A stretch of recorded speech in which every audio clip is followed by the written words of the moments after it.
Ya, sudah juga. Nah, semangat tadi talbiyahnya. Senandungnya sudah bernuansa tanah suci. Jangan tak sabar lagi nak berangkat ini. Ya. Karena tak sabar lagi, kunjuk pantun dulu sih kok. Melihat ikan di dalam kolam.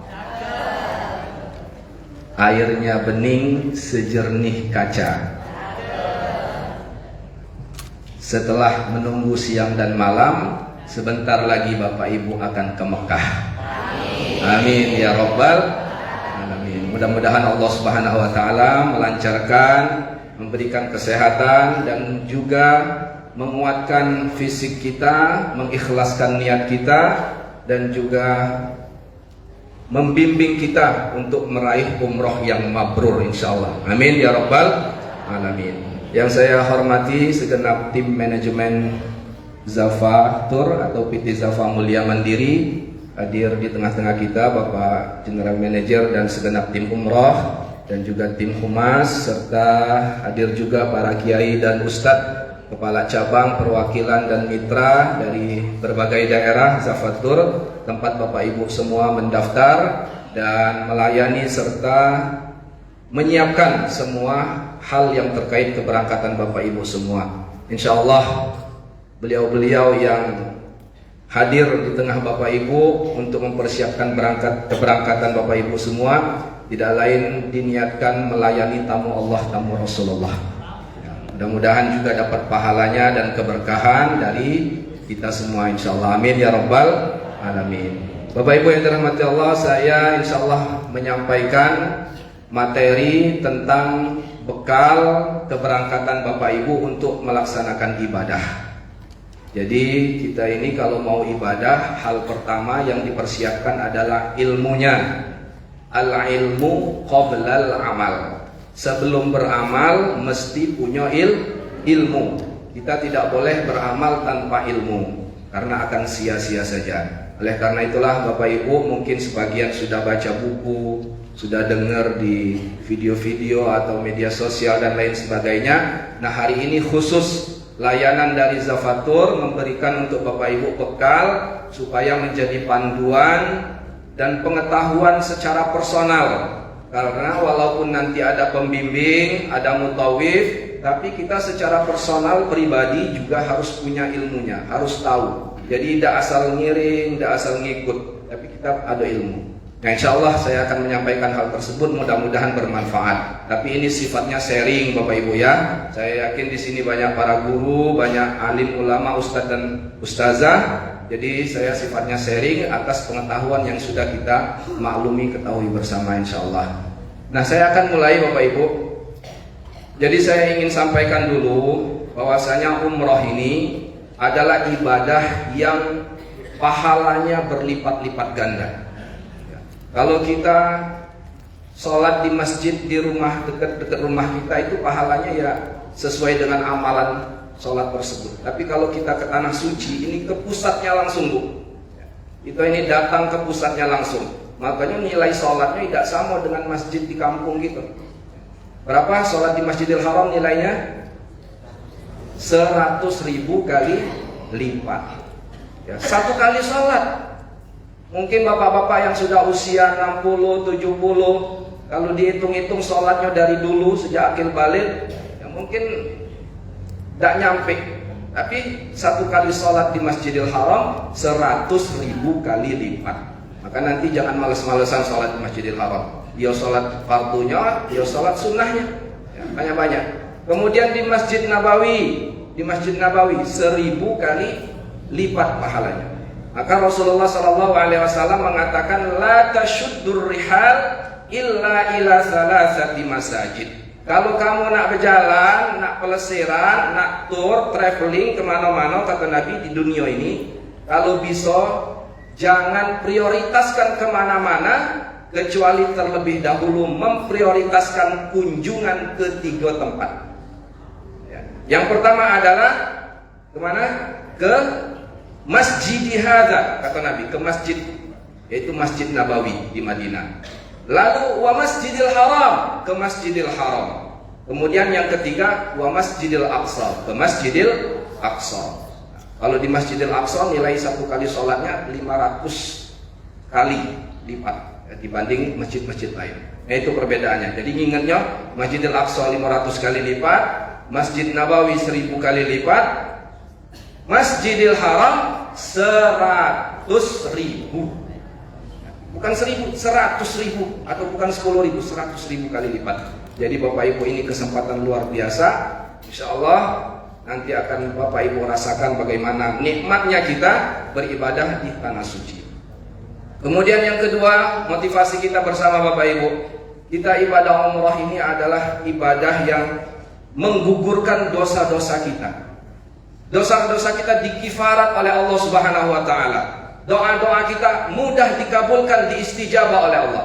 Kalau kita di Indonesia, di tanah air, itu cuman ketemu waktu mustajab. Kapan waktu mustajab? Kalau Bapak Ibu sholat tahajud tuh sepertiga akhir, jam 2 sampai sebelum subuh, itu waktu mustajab tuh. Waktu mustajab. Tapi kalau di tanah suci ketemunya dua, tempat mustajab dan waktu mustajab. Ini paduan dua ini luar biasa. Iyo tempat, iyo waktu. Maka nanti manfaatkan. Jangan sampai nanti bangun telat. Kalau bisa tahajud di Masjid Nabawi, di Masjidil Haram, jam 2 siap-siaplah, jam 3 lah ada di sana. Mengisi waktu kita dimanfaatkan, tidak disia-siakan, kesempatan yang sangat istimewa untuk meraih pahala yang sebanyak-banyaknya. Nah, tapi tetap dengan memperhatikan kondisi fisik, karena memang dari rangkaian semua kegiatan nanti kesehatan kita tetap menjadi hal yang utama untuk diperhatikan Bapak Ibu ya. Nah, jadi banyak sekali ya keutamaan-keutamaan yang akan kita peroleh, karena memang umat Nabi Muhammad ini Bapak Ibu itu umat yang diberi banyak keutamaan. Dulu ada istri Rasulullah, ini tambah dikit 5 menit. Istri Rasulullah namanya Juwairiyah. Ada di sini Ibu Juwairiyah? Adik. Coba Bu, siapa-siapa istri Nabi? 1. Aisyah langsung. Khadijah. 2. Saudah. 3. Aku cuma ibu-ibu baik, karena ibu-ibu para istri. 3. Aisyah. 4. Tidak tahu lagi kata. 4 Hafsah binti Umar bin Al-Khattab. Kelimanya Zainab binti Jahsh. Keenamnya Ummu Salamah. Ketujuhnya Juwairiyah. Kedelapannya Sofiyah. Kesembilannya Maryah Al-Qibtiyah. Nah, itulah nama-nama istri Rasulullah Sallallahu Alaihi Wasallam. Tak kata yang punya nama itu di antara 9 ini ibu-ibu. Ada ya? Ibu siapa Bu? Iya. Nah, di antara istri Rasulullah ini ada namanya Juwairiyah tadi, itu ahli ibadah. Beliau kalau habis subuh sampai duha itu tidak pernah ninggal ke tempat sholatnya, zikir, ya, baca Quran, berdoa, pokoknya dari habis subuh sampai duha tidak ninggal ke tempat sholat. Kalau ibu-ibu zaman sekarang kayaknya tidak mungkin gue, ya, nak ke masak, udah anak sekolah ya, nak buat ke kopi yang rumah. Maka Rasulullah keluar dari waktu subuh, meninggalkan Juwairiyah dalam kondisi berzikir dari sejak subuh, pulang lagi ke rumah sudah duha Nabi. Pas dilihat, wahai Juwairiyah, taraktuki ala halin, ya, aku tinggalkan engkau tadi dalam kondisi seperti ini dan balik masih seini juga, masih zikir. Betul wahai Rasulullah, sejak tadi aku tetap berzikir, kata Nabi. Maka kata Nabi, laqad qultu ba'daki arba'a kalimatin law wuzinat lawazanatha. Wahai Juwairiyah, aku punya 4 kalimat. Kalau 4 kalimat ini dibaca, nilainya sama dengan duduknya engkau dari subuh sampai waktu duha berzikir tadi. Apa 4 kalimat itu?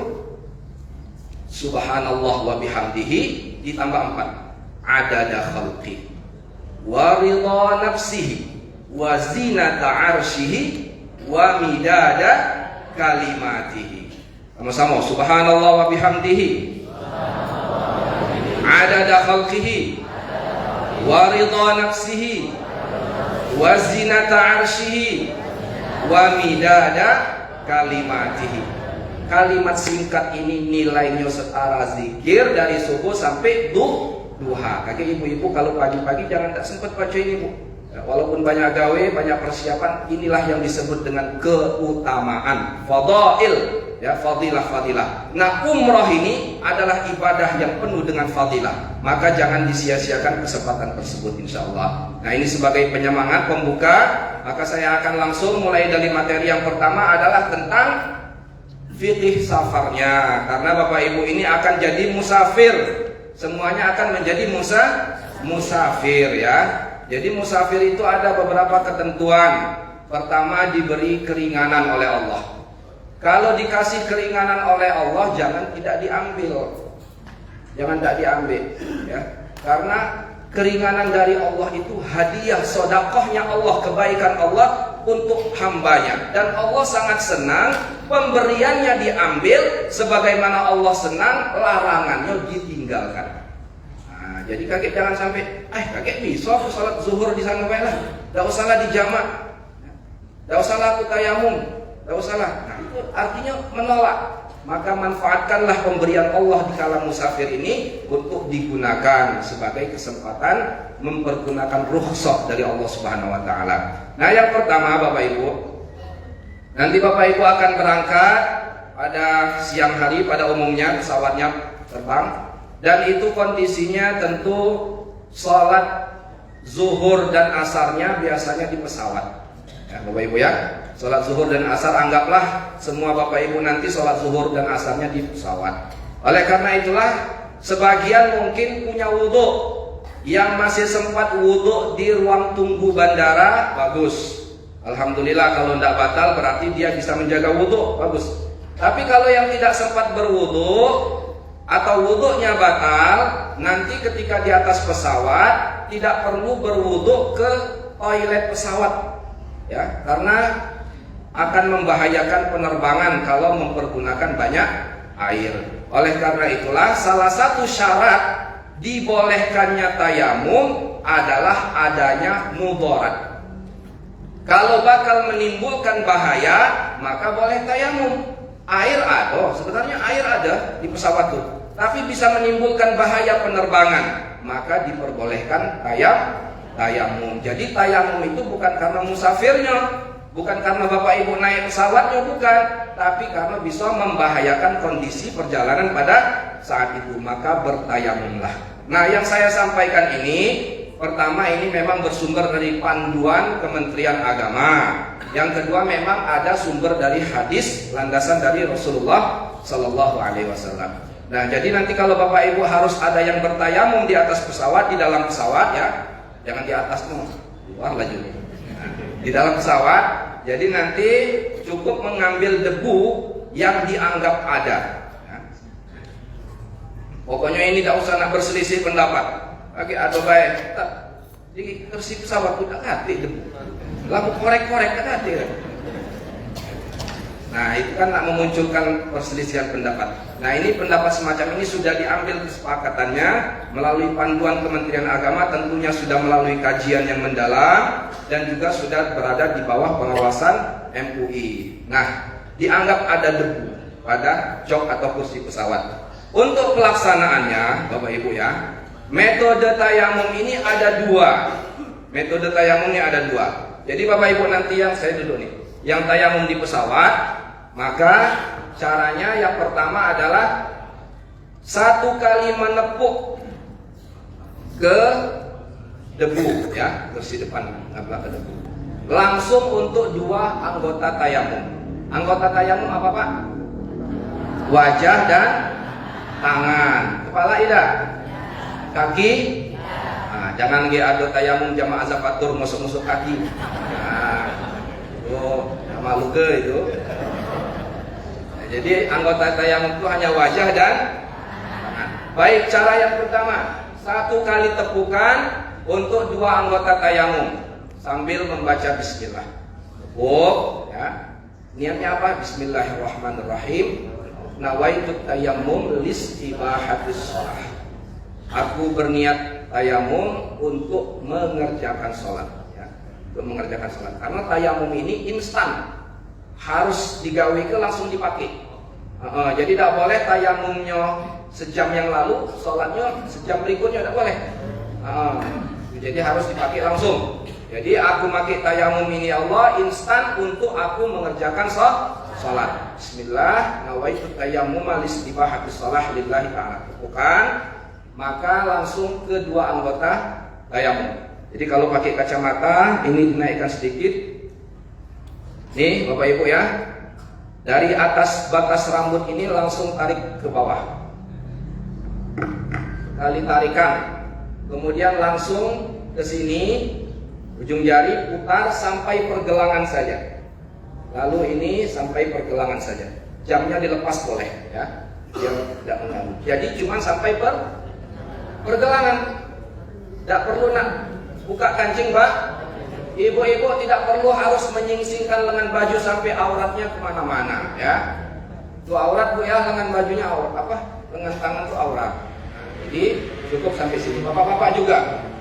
Saya ulangi, tepukan, ya. Karena debunya tidak terlalu banyak, tapi kalau mau ditiup boleh juga, atau tidak juga tidak apa-apa. Tepukan. Bismillah. Nawaitu tayammum listibahatis shalah lillahi ta'ala. Bawa sini, usap, kali lagi. Jadi sekali usap ya, jangan ditusuk-tusuk, jangan dikubur ke, jangan. Ya. Setelah itu langsung yang tangan kiri nih, debu tangan kiri langsung gunakan untuk mengusap kanan. Setelah itu yang debu di tangan kanan gunakan untuk mengusap yang tangan kiri. Selesai. Ya. Rasulullah innama yakfika hakadha, dicontohkan langsung. Mudah tak? Ternyata ada yang tak biasa yang itu. Aku pengen nak cara lama tu lah kan. Ya. Mak mana pun pokoknya aku nak maklah tu lah. Maklah tu mak lama tu lah. Jadi dari kecilnya dia biasa tayamum 2 kali tepuk sampai ke siku. Boleh kalau mau pakai yang itu juga. Maka caranya tepukan pertama, Bismillahirrahmanirrahim, nawaitu tayammum listibahatis shalah lillahi ta'ala, lalu usapkan ke wajah saja. Tarik sini. Selesai. Lalu nepuk sekali lagi. Kemudian yang debu tangan kiri gunakan, ini saya nggak buka ya, anggaplah dibuka sampai ke siku. Nah, balik sini. Lalu yang tangan kanan ini gunakan sampai ke siku, lalu balik ke sini. Selesai. Nah, jadi 2 cara itu boleh semua. Ya, kira-kira nak milih yang mana? Ibu-ibu nak yang pertama, bapak-bapak nak yang kedua. Jadi kalau ya, maka jangan ada klasifikasi. Oh ternyata cara pertama itu cuma untuk perempuan, tidak, ya. Karena dua-duanya boleh digunakan, kita boleh memilih mau pakai yang mana. Selesai tayamum, bapak ibu langsung sholat. Sholatnya jangan ditunda, jadi langsung sholat di kursi pesawat. Ini kursi pesawat, ya. Sholat langsung di kursi pesawat. Sholat apa? Zuhur. Zuhurnya di jamak dan di qasar. Kalau niatnya cuma nyebut jamak, berarti rakaatnya tetap 4. Ini awas, jangan salah. Kalau bapak ibu cuma berniat, niat aku sholat zuhur jamak dengan asar, berarti dia tidak mengqasar, maka jumlah rakaatnya harus 4. Maka kita gunakan keringanan dari Allah, yang 4 tadi didiskon 2 rakaat, namanya qasar. Maka kita berniat, usolli fardhu zuhri raka'ataini qasran majmu'an ma'al asri lillahi ta'ala. Aku berniat sholat zuhur 2 rakaat. 2-nya langsung disebut. Aku berniat sholat zuhur 2 rakaat qasar dijamak dengan asar lillahi ta'ala. Salat Allahu Akbar, salatnya di kursi seperti biasa, iftitah al-fatihah, kemudian salat, kemudian Allahu Akbar, agak merunduk sedikit saja, ya. Sami Allahu liman hamidah, Rabbana walakal hamd. Kemudian dilanjutkan dengan sujud, lebih tunduk lagi. Ya, sujudnya lebih merunduk. Setelah sujud, duduk seperti biasa, Rabbighfirli warhamni, kemudian sujud lagi, lalu lanjut rakaat kedua. Seperti biasa Al-Fatihah lagi, baca surat, rukuk, sujud, kemudian Assalamualaikum. Selesailah salat zuhur. Salat zuhurnya selesai. Salat zuhurnya selesai, mesti langsung nyambung dengan salat asar. Jadi setelah salam itu jangan bergesah. Noleh dulu ke sebelah, ngobrol ya. Nah, jadi harus langsung. Maka langsung siap lagi ya.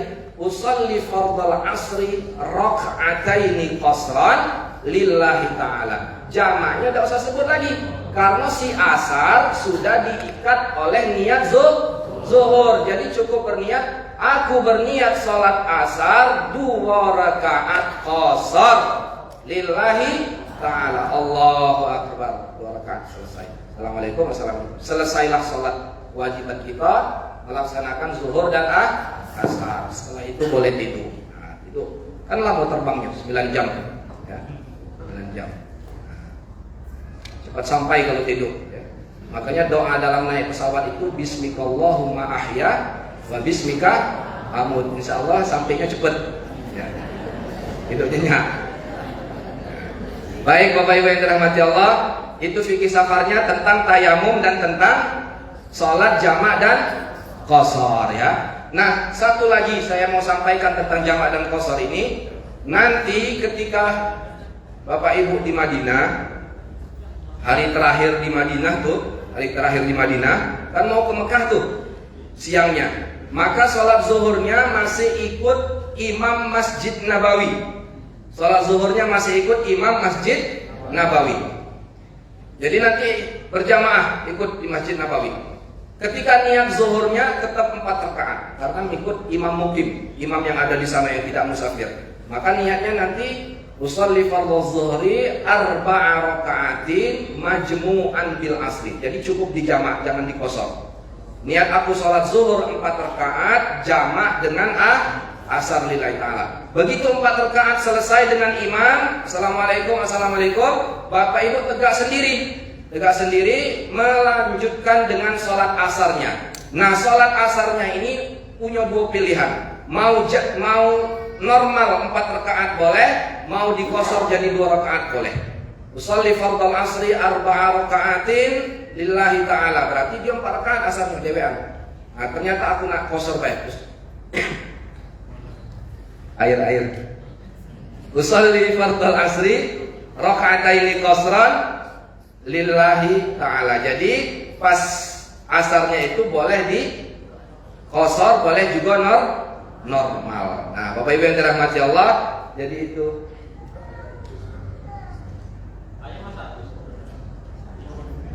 Nah, Bapak Ibu itu ya,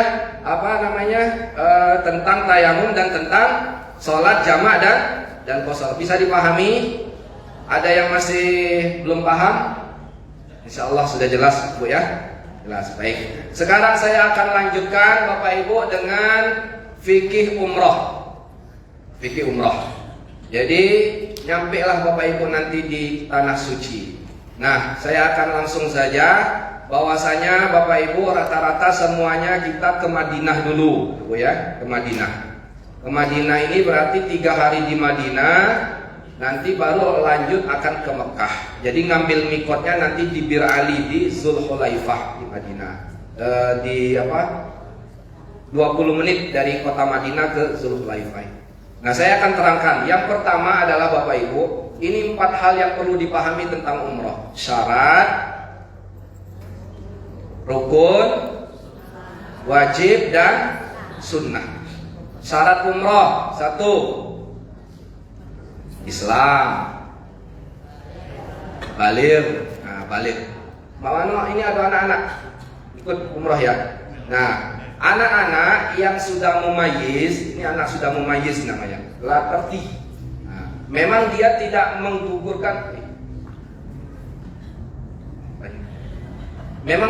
menggugurkan kewajiban umroh, karena nanti balighnya dia tetap boleh umroh wajibnya. Tapi dalam pelaksanaannya anak-anak ini dia tetap harus mematuhi semua aturan umroh. Jadi larangan-larangan ihram nanti harus dipatuhi. Kalau ada anak-anak mumayyiz yang melanggar larangan ihram, maka dia tetap dikenakan fidyah atau dam.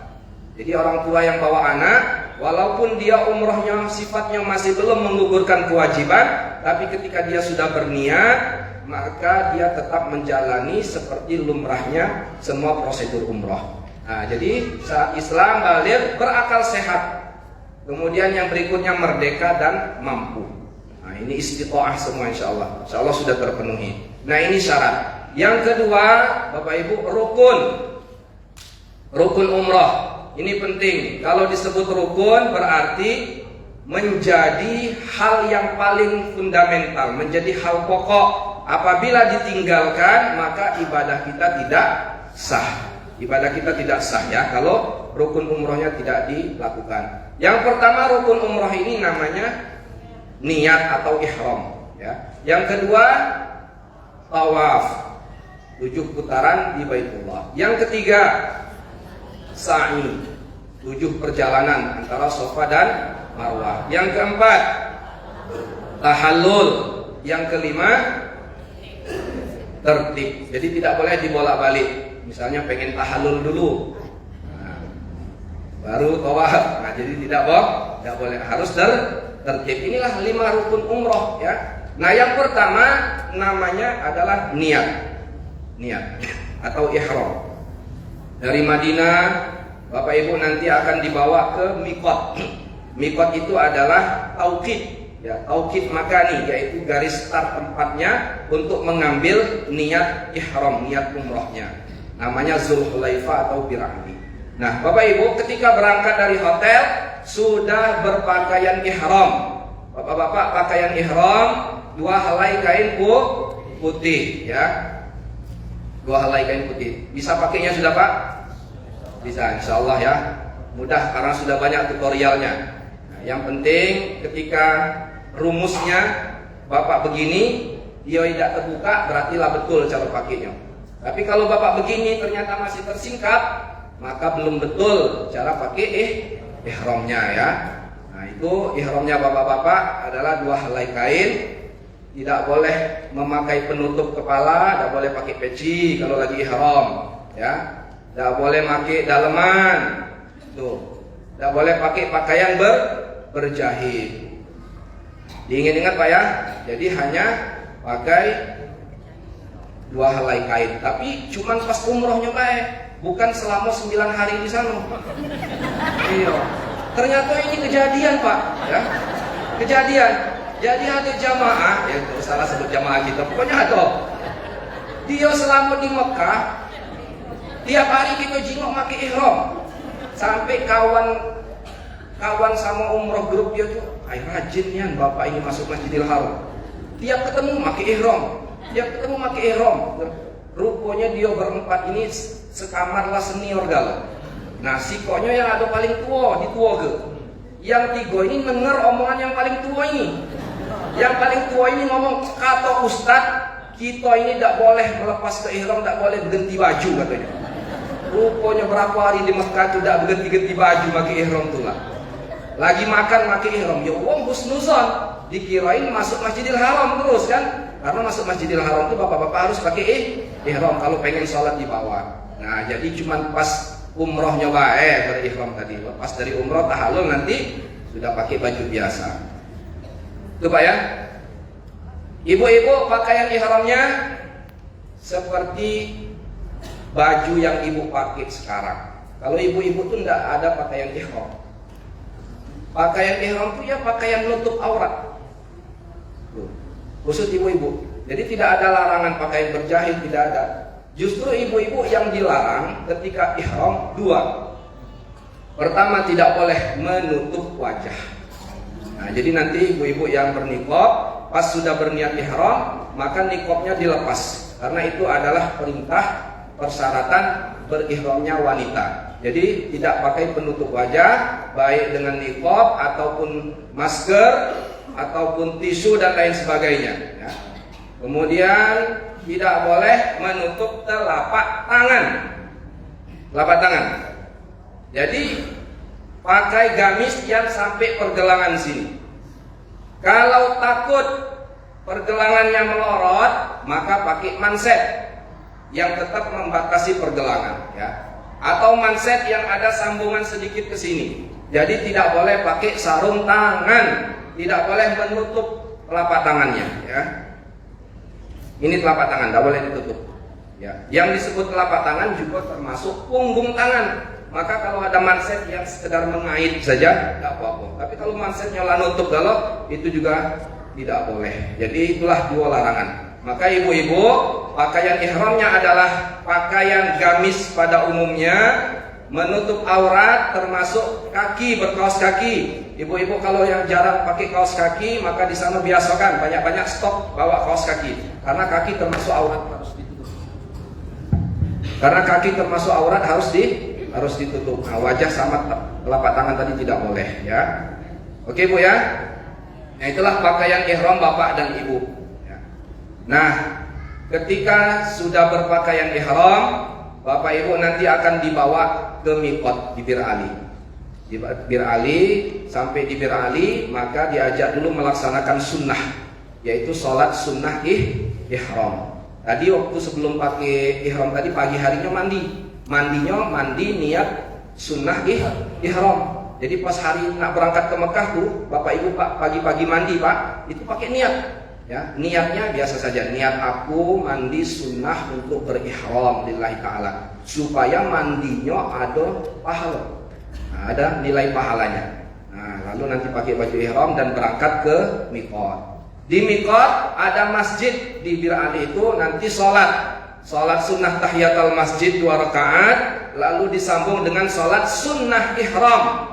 Sholat sunnah ihram.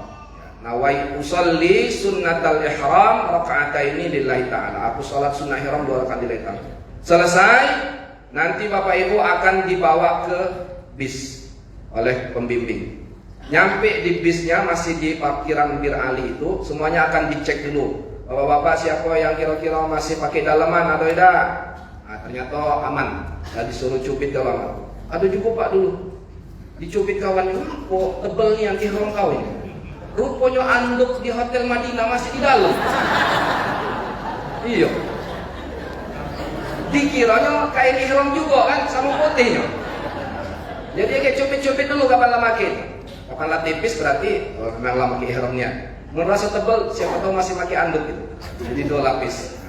Jadi cek lagi, kemudian peci tidak boleh dipakai lagi. Nah, ibu-ibu auratnya sudah ditutup semua kecuali wajah dan telapak tangan, baru akan diajak berniat.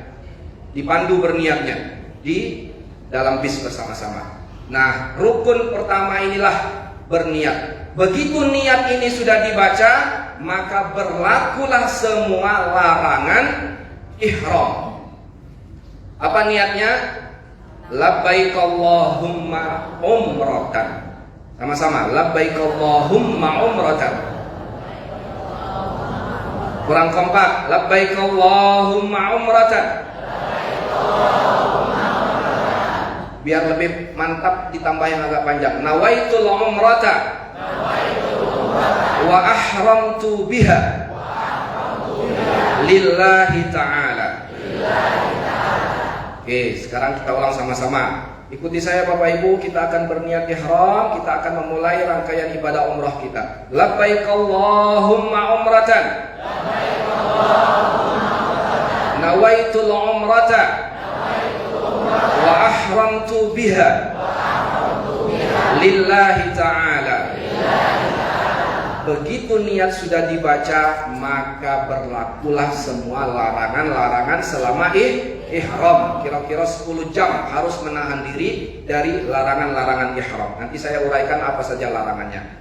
Nah, begitu selesai berniat, Bapak Ibu, tidak ada zikir yang paling utama untuk dibaca kecuali hanya talbiyah.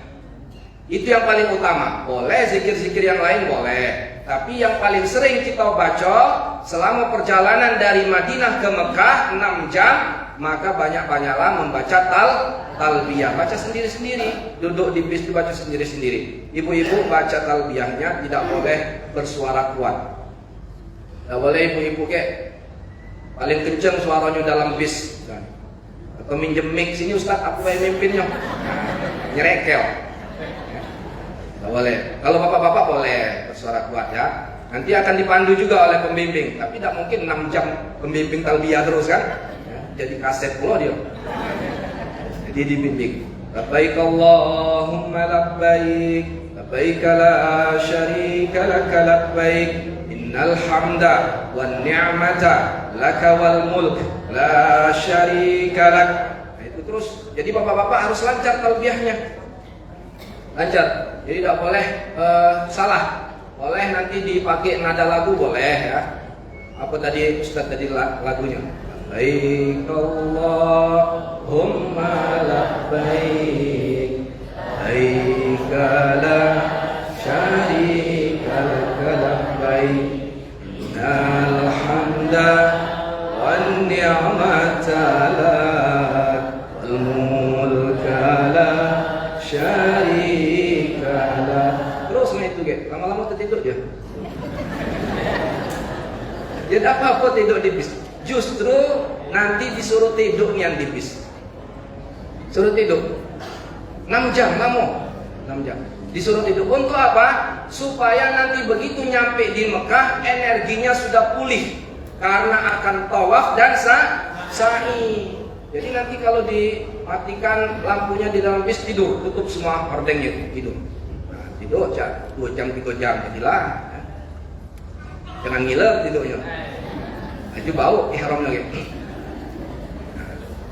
Itu Bapak Ibu ya. Jadi perbanyak talbiyah, banyak-banyaklah labbaik Allahumma labbaik, labbaik la syarika laka labbaik, innal hamda wan ni'mata laka wal mulk la syarika lak.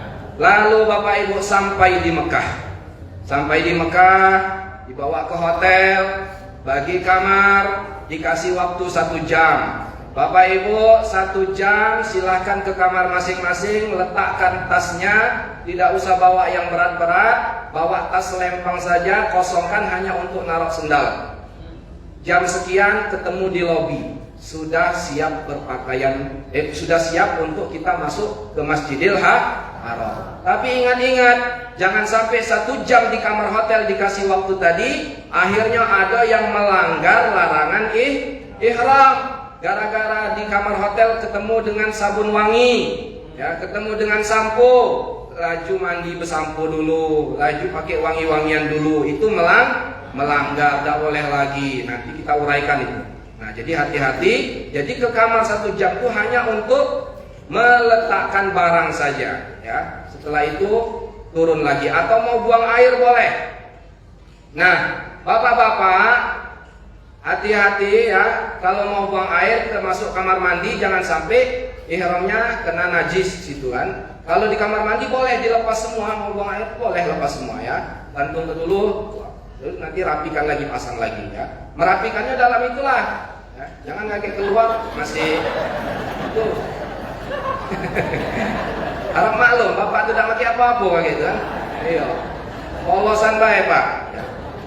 Ada yang bertanya, boleh tak Ustaz aku latihan polosan baik? Boleh Bapak keliling komplek pakai ihram. Jadi cak seminggu lagi nak berangkat ya keliling komplek pakai ihram nah. Enggak usah pakai apa-apa dalamnya. Tanya wa tetangga, "Ngapa, Pak?" Kalau kita nak umroh.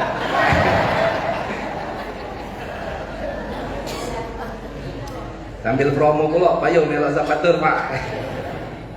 Nah, Bapak Ibu yang dirahmati Allah ya. Nah, ibu-ibu tadi hati-hati Bu, jangan sampai nanti ibu-ibu pakai wewangian, tidak boleh lagi ya. Jadi tadi hanya untuk sekedar meletakkan barang. Nah, ini yang sering jadi perselisihan. Jadi ini saya kuatkan. Ibu-ibu, selama masih dalam sekamar sesama ibu-ibu, itu tidak apa-apa sekedar melepas lengan bajunya untuk berwudu, dilihat kawannya, tidak apa-apa, itu tidak melanggar ihram ya. Kecuali kalau dalam kamar tuh ada yang bukan mahramnya atau bukan sesama perempuan ya. Jadi perempuan itu seperti ibu-ibu lagi sesama ngumpul betina itulah ya. Boleh nak buka jilbab boleh itu. Artinya tidak melanggar ihram. Selama yang dimaksud dibuka itu hanya batasan-batasan yang wajar, sekedar menyingsingkan jilbab untuk berwudu atau melepas kaos kaki atau menurunkan lengan baju. Nah, kalau yang sudah tidak wajar harus sendiri di dalam kamar mandi. Nah itu Bapak Ibu ya, paham ini Bu? Jadi jangan lagi sesama sekamar berempat, nih kau kecingoan lengan bajumu, bayar dam kau Nah, awas kau tidak ngomong sama Ustadz, nyembelih kambing kau. Tidak itu ya. Jangan gara-gara ini lagi nyembelih kambing Ibu. Damnya itu salah paham. Nah, jadi seperti itu, selesai berihram, turun ke lobi hotel, siap-siap untuk tawaf, masuk ke Masjidil Haram. Masuk ke Masjidil Haram, baca doa. Allahumma antas salam wa minkas salam wa ilaika ya'udus salam. Hayyina rabbana bis salam wa adkhilna al-jannata daras salam. Tabarakta ya zal jalali wal ikram. Allahumma iftah li abwaba rahmatika. Masuk Masjidil Haram. Melihat Ka'bah. Melihat Ka'bah, baca doa. Memandang Ka'bah dapat 20 rahmat. Allah Subhanahu wa taala menurunkan 120 rahmat untuk orang-orang yang ada di Masjidil Haram, 60 rahmat untuk orang yang tawaf, 40 rahmat untuk orang yang salat, dan 20 rahmat untuk orang yang memandang Ka'bah. Maka Bapak Ibu nanti kalau sudah di dalam Masjidil Haram, matanya selalu pusatkan melihat Ka'bah supaya rahmat Allah selalu bercucuran. Maka memandang, melihat rahmat Allah, melihat Ka'bah, baca doanya. Apa Bu doa melihat Ka'bah Bu?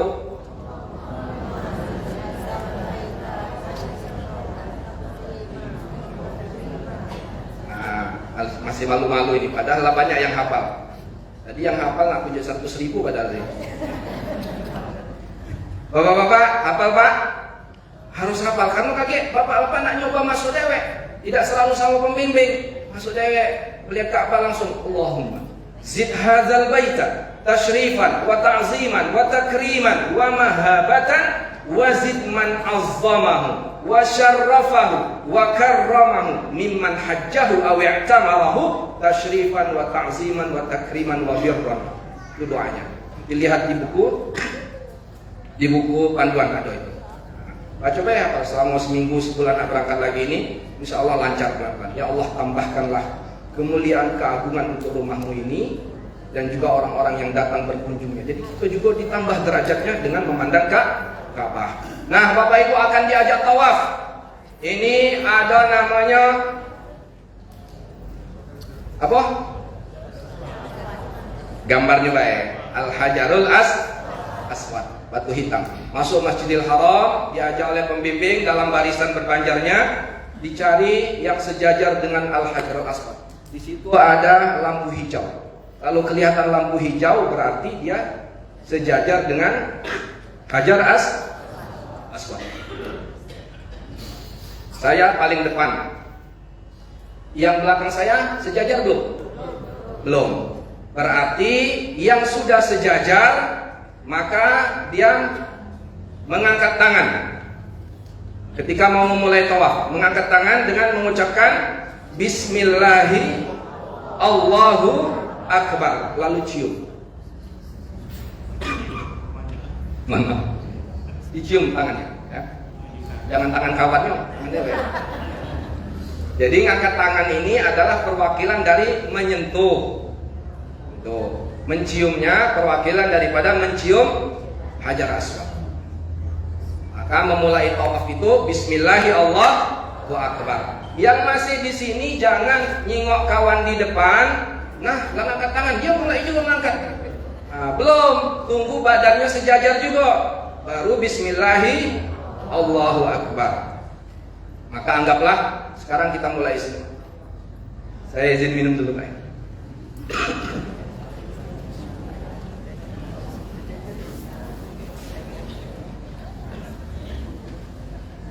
Nah ini Bismillahirrahmanirrahim, maka mulai.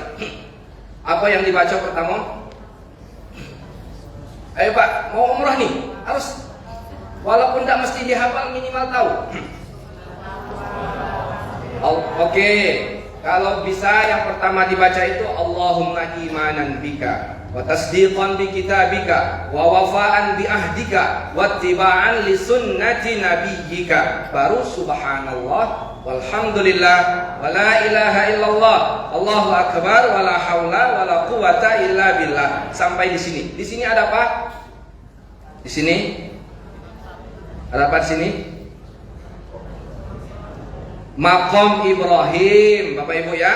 Jadi dari Hajar Aswad sampai Maqam Ibrahim bacanya subhanallah walhamdulillah wala ilaha illallah Allahu akbar wala haula wala quwata. Nah, atau boleh dilengkapi dengan yang tadi, Allahumma imanan bika wa tasdiqan bi kitabika wa wafa'an bi ahdika wa ittiba'an li sunnati nabiyyika Muhammadin sallallahu alaihi wasallam. Jadi ikuti nanti suara pembimbing. Kalau suara pembimbingnya tidak kedengaran, boleh baca buku panduan atau boleh kita mengucapkan sendiri. Nah, sampailah kita di Maqam Ibrahim. Maqam Ibrahim ini adalah jejak kaki Nabi Ibrahim. Jadi bukan kuburannya, bukan makamnya dalam bahasa Indonesia.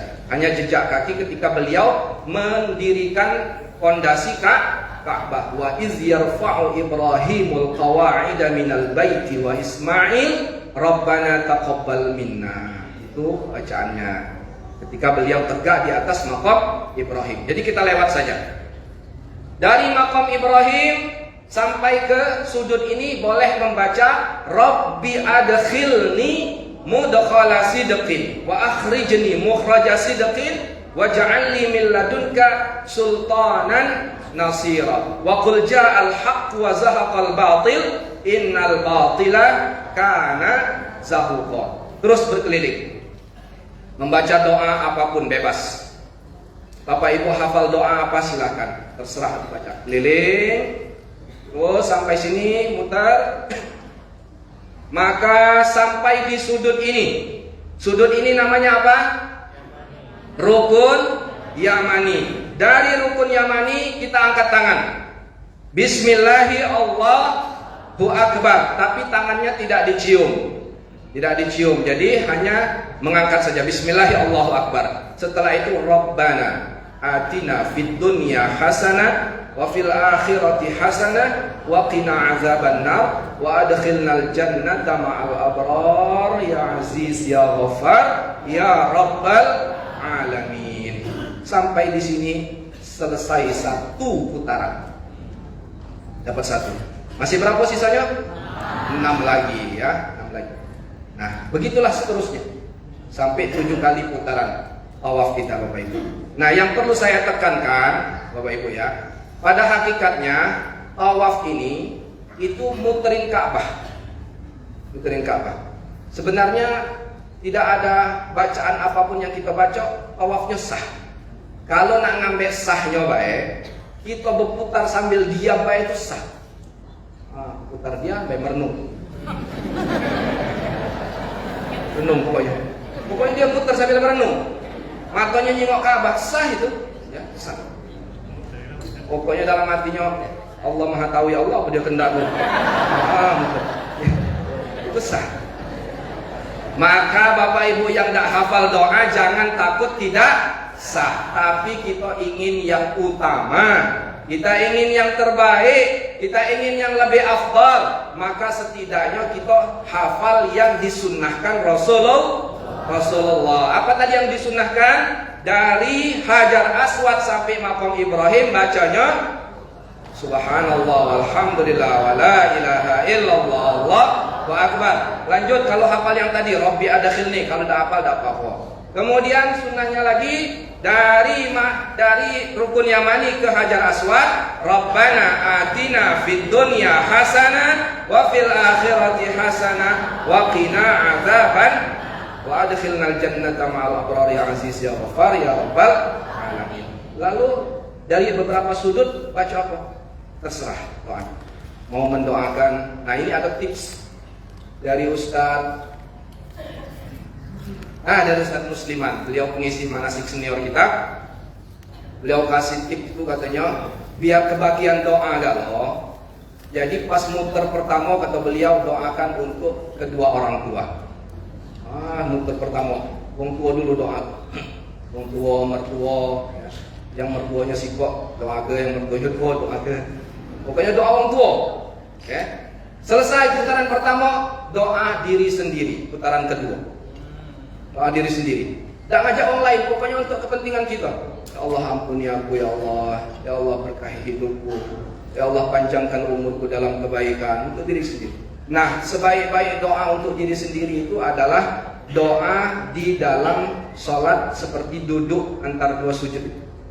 Rabbighfirli warhamni wajburni warfa'ni warzuqni wahdini wa'afini wa'afani. 8. Ini doa 8 ini untuk kepentingan kita pribadi.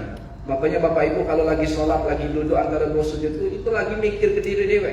Jangan ajak orang lain. Rabbighfirli, ampuni aku ya Allah.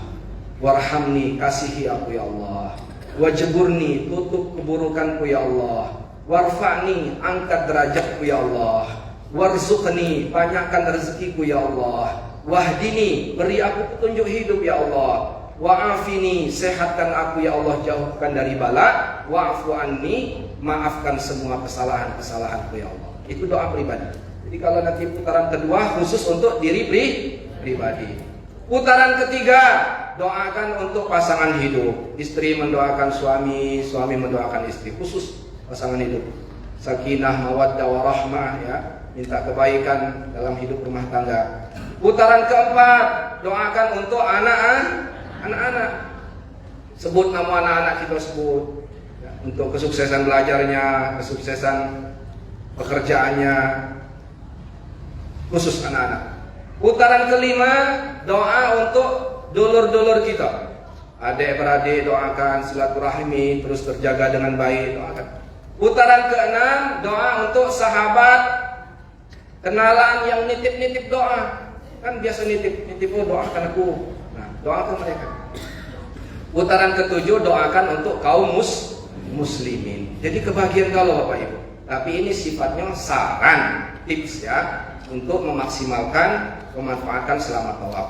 Karena selama tawaf menurut Imam Hasan Al-Basri adalah waktu yang mustajab untuk berdoa.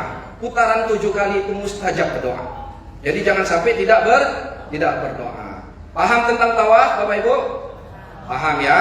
Nah, selama tawaf nanti kain ihramnya Bapak-bapak bahu kanannya dibuka. Jadi diselempangkan di bawah ketiak, terlihat bahu kanannya ya. Lalu selama tawaf, syarat yang paling penting diingat adalah dalam kondisi suci, taharah. Syarat tawaf. Tidak boleh batal. Bapak Ibu ya, makanya tadi waktu dikasih waktu di hotel, yang mungkin perutnya mules, pengen buang air, bereslah dulu. Setelah itu berwudu, sehingga ketika tawaf wudunya terjaga, tidak batal dia. Nah, tidak boleh batal. Kalau batal ngomong, tapi mudah-mudahan jangan batal. Karena kalau batal nyaroi. Maksudnya nyaroi itu, ya laju nak keluar jauh keluarnya, Pak. Jauh. Laju misah dari rombongan. Nah, jadi usahakan tawaf itu sekitar 40 menit lah. Usahakan 40 menit itu bertahan dengan wudunya. Bertahan. Tapi kalau memang ada yang terpaksa batal, jangan tidak ngomong, tidak sah ke tawafnya.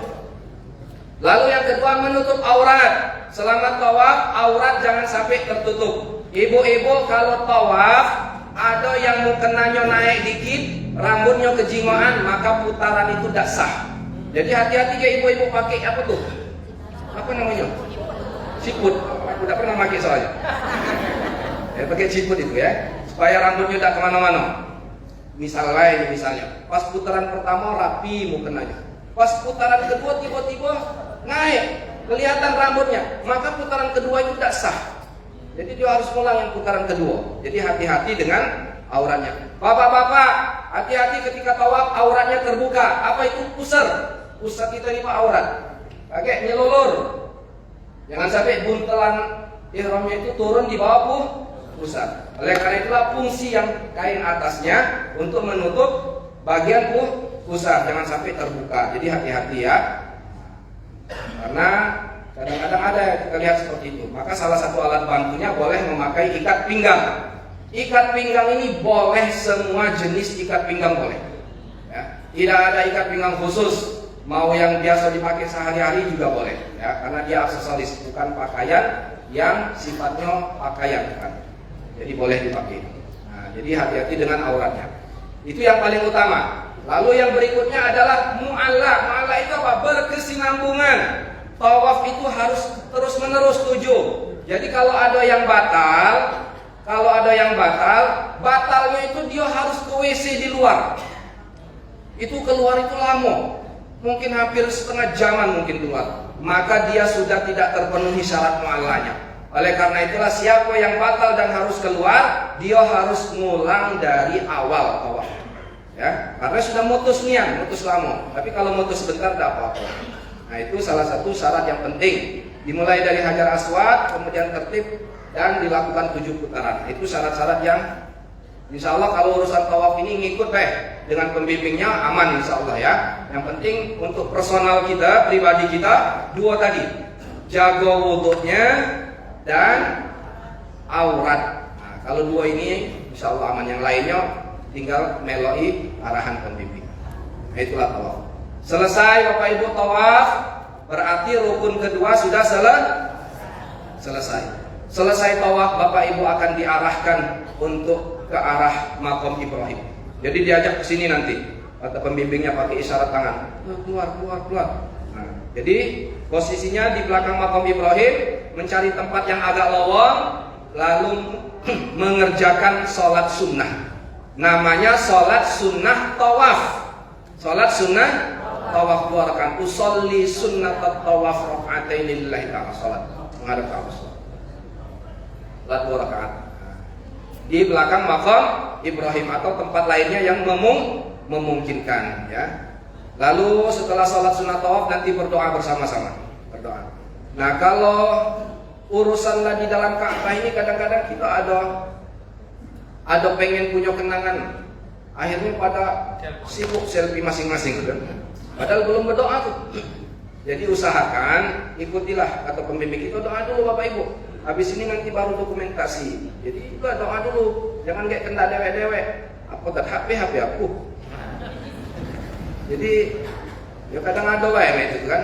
Ayo Bu, Pak, sini doa dulu Pak. Masih dia selfie dewek-dewek. Padahal kita baru selesai tawaf, baru selesai sholat, belum berdoa. Berdoa dulu, baru nanti dokumentasi. Insya Allah dibutuhkan semuanya, diambil kenang-kenangan sebagai zikroyat. Ya, zikroyat, karena kita pas pulang rindu lagi.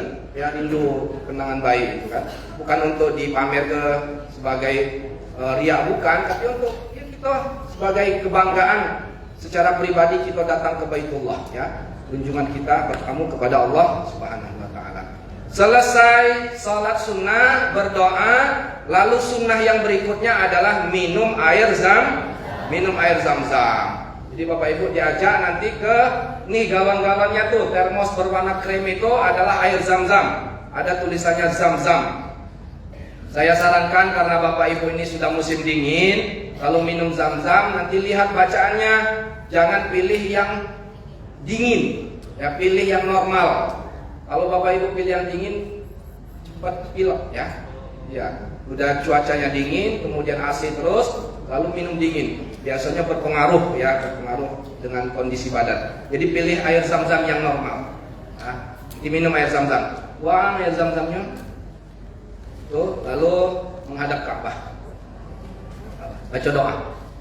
Ini air Zam-Zam. Ini Sam-Sam. Pakai S, Sam-Sam. Zam-Zamnya ada di sana. Apa doanya Bu, Pak?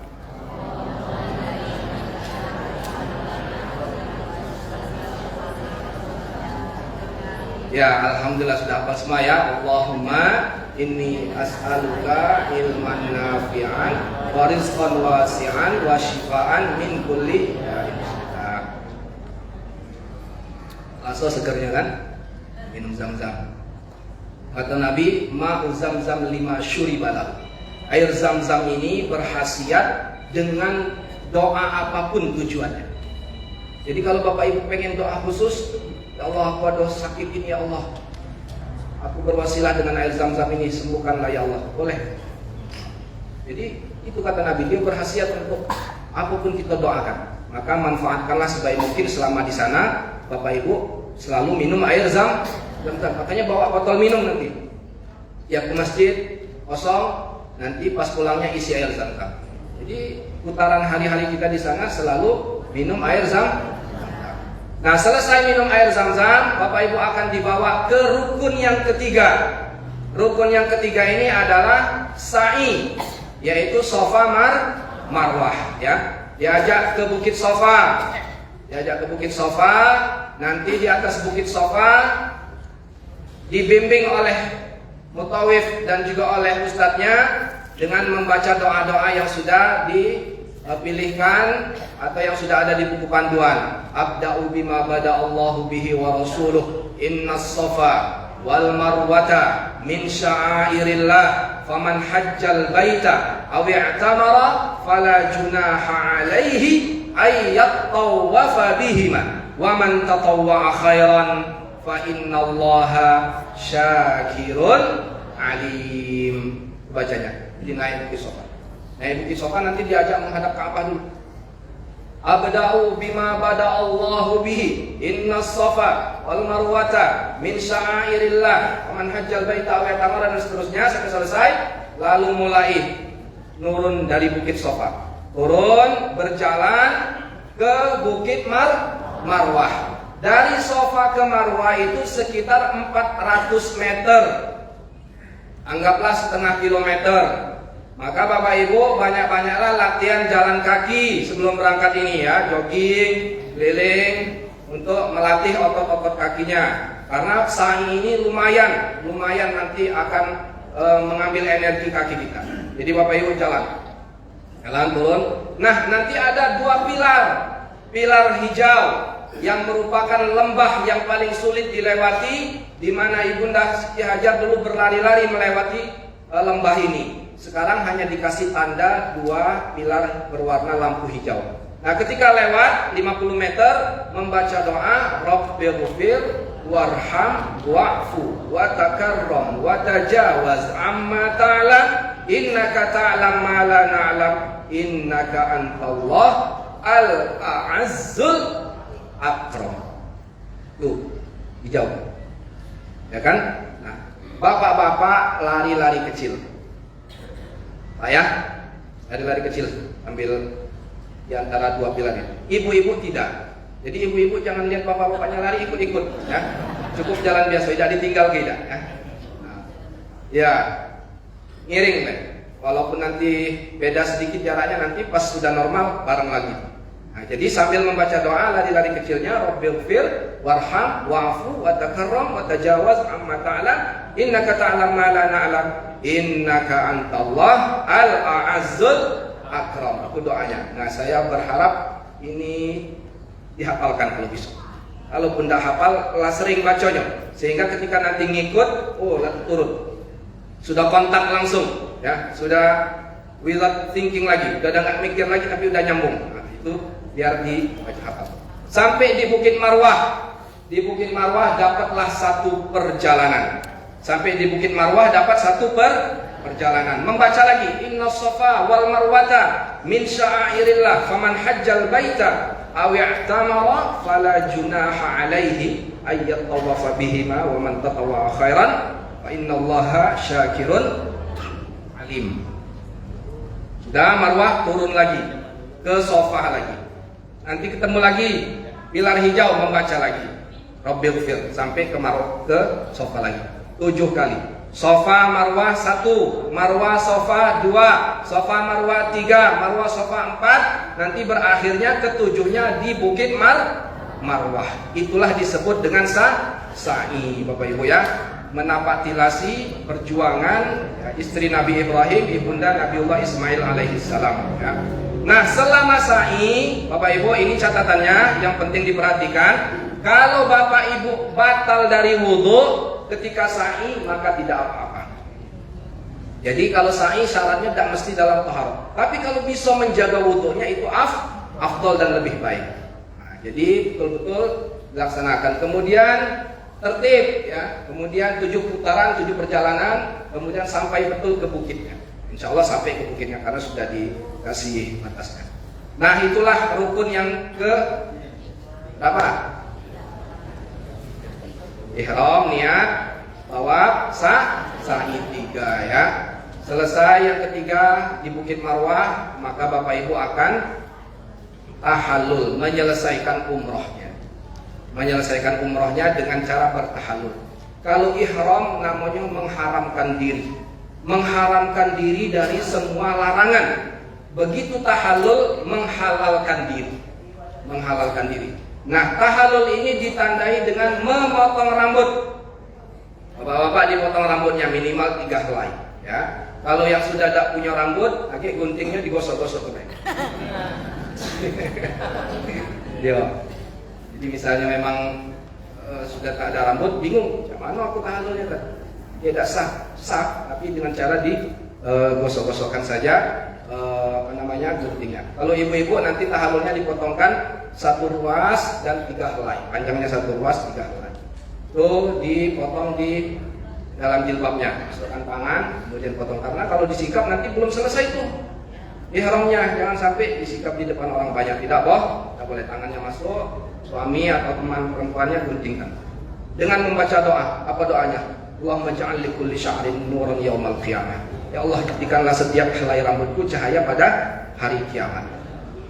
Selesailah umroh Bapak Ibu.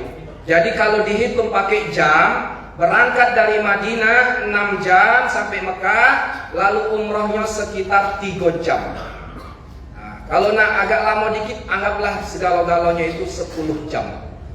Jadi Bapak Ibu bertahan dari semua larangan ihram selama 10 jam. Apa saja larangan ihram?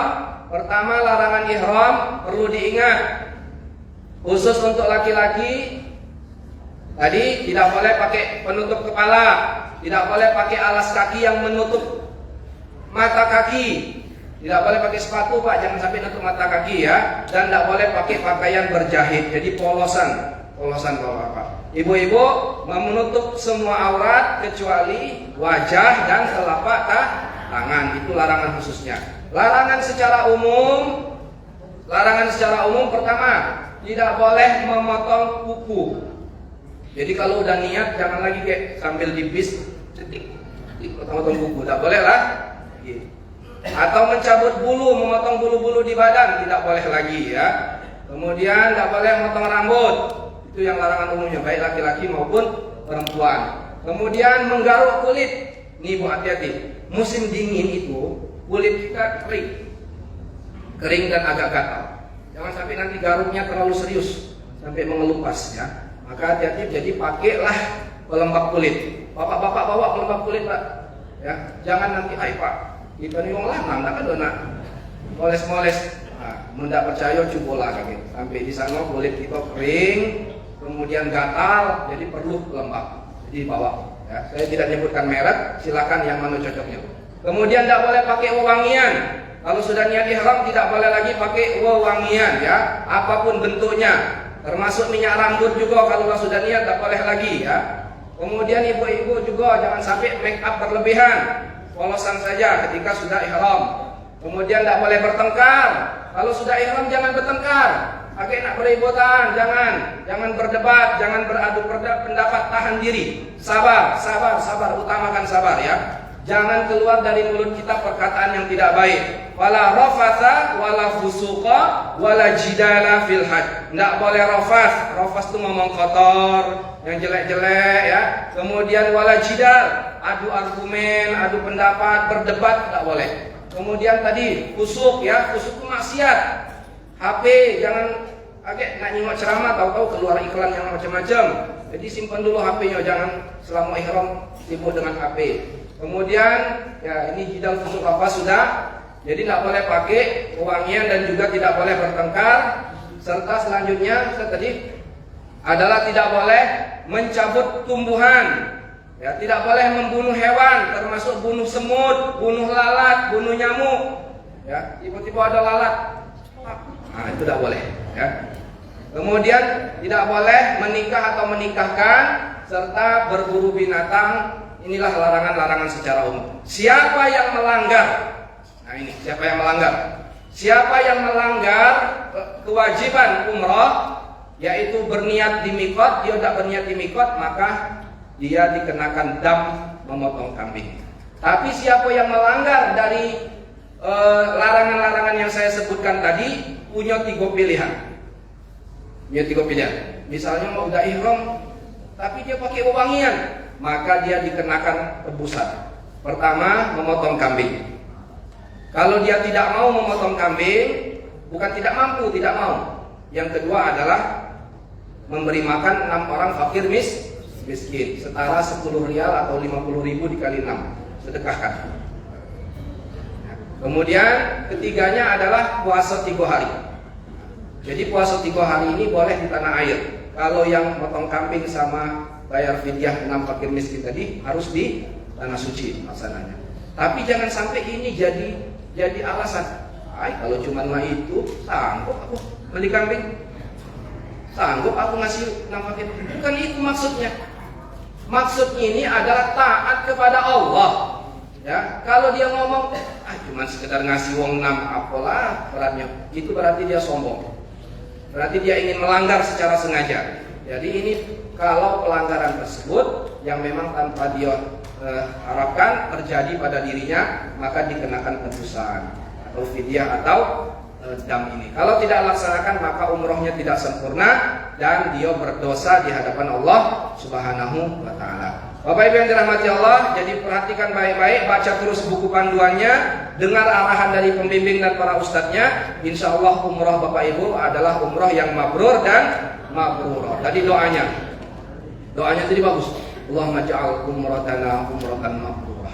Ya Allah, jadikan umroh kami umroh yang mabrur. Wa sa'yana mashkura, dan sa'i kami, upaya kami Engkau terima kasihkan ya Allah, diterima oleh Allah, mashkura ya.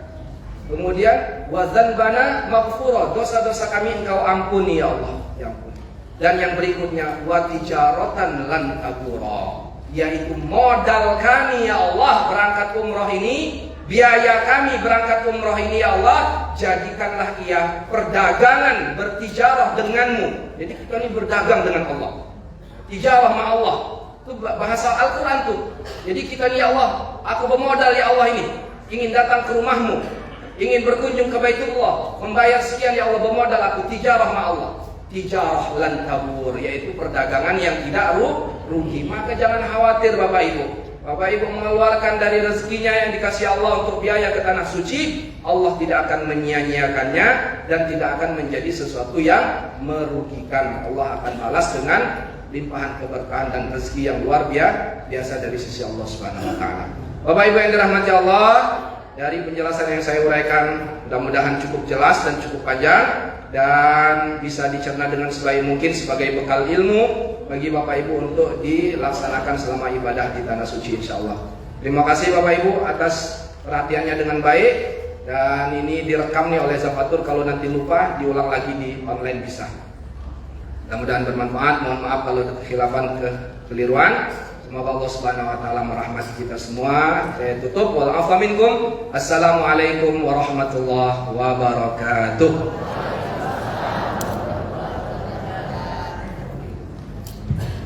Baik, alhamdulillah. Jazakallahu khairan katsiran kepada Ustaz Abdi Pemi Karyanto LC.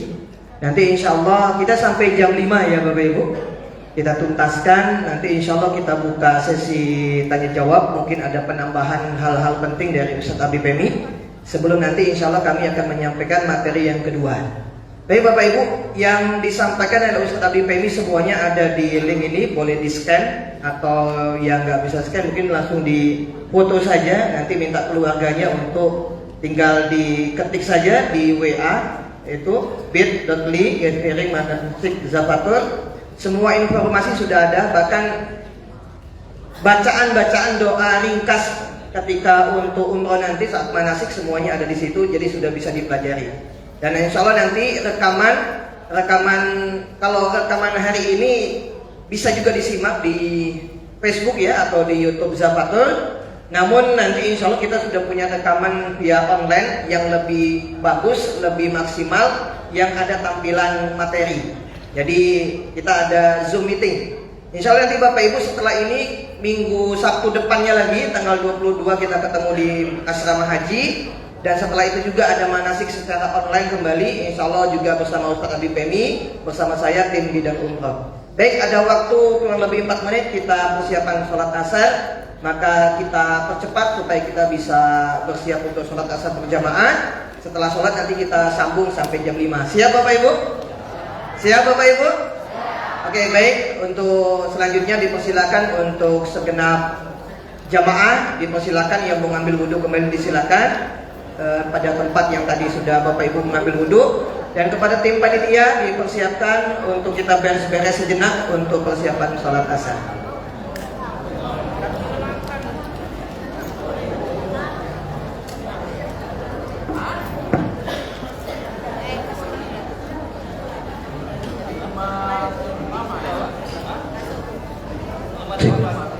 Mungkin segenap TL yang ada, tulis dan presenter khususnya bisa bantu-bantu kami untuk Baik, kita beres-beres untuk sesi pertama kita miniatur cukupkan. dan Insya Allah akan dilanjutkan di sesi kedua. Terima kasih untuk sahabat-sahabat terus menonton.